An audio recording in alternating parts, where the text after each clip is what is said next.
We all know someone like this. Or maybe we're this person, the one who's always there for everyone else, carrying all their burdens, but never, ever asks for help with their own. Today, we're going to get into the psychology of this silent giver.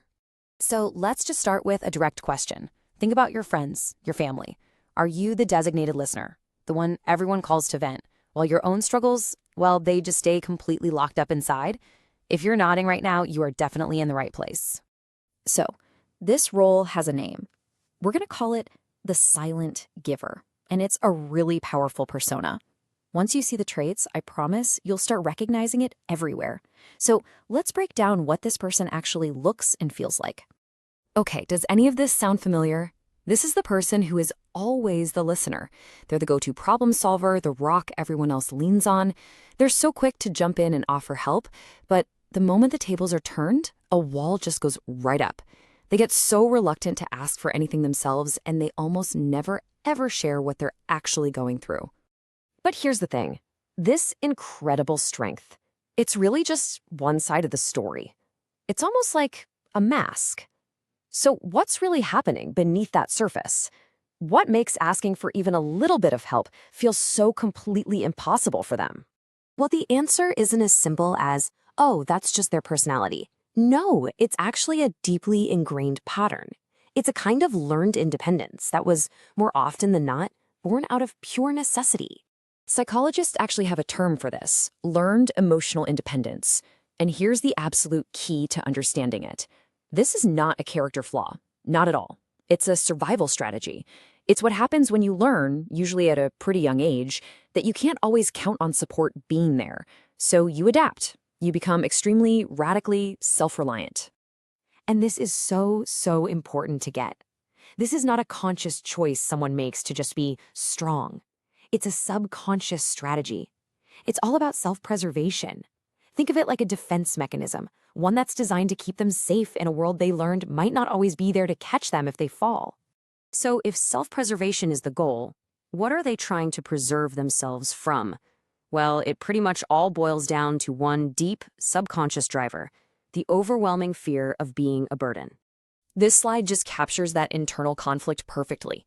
Look on the left. That's the mask. That's what everyone sees, the strength, the reliability, that unwavering independence.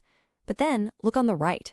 That's the hidden engine driving the whole thing, the fear of being a burden, the fear of seeming needy, and maybe the deepest fear of all, the fear that if they aren't useful, they'll just be replaced.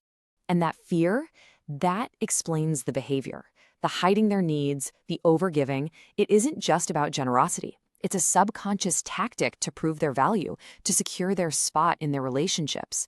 By making themselves completely indispensable to others, they're trying to make sure they'll never be abandoned.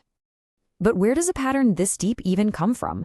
Well, like so many of our core behaviors, the roots of this often trace all the way back to childhood.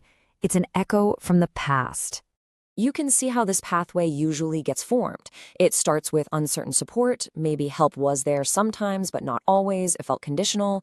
So what does a child do? They learn to suppress their own needs because they start to believe that having needs makes them a burden. That leads directly to learning independence as a survival skill. And finally, that pattern gets solidified and it gets carried into every single one of their adult relationships. And while this persona really looks like a symbol of strength from the outside, let me tell you, it comes at a huge hidden cost. There is a profound, profound weight to carrying these burdens that nobody else ever sees. And that's the deep irony in all of this, isn't it? It's the tragedy of the silent giver. The one person that everyone else leans on is often the one who feels the most isolated. They are left carrying the absolute heaviest loads completely and silently, all by themselves. This quote just says it all, doesn't it? The heaviest burdens are the ones we never ask for help to carry. It's not just the weight that crushes us, it's the silence we carry it in. So what do we do with all this? The real takeaway here, whether you are this person or you love this person, is that the path forward is all about learning how to share the weight. Because true strength isn't about never needing help. True strength is having the courage to finally ask for it. So the real question is, how do we start that conversation?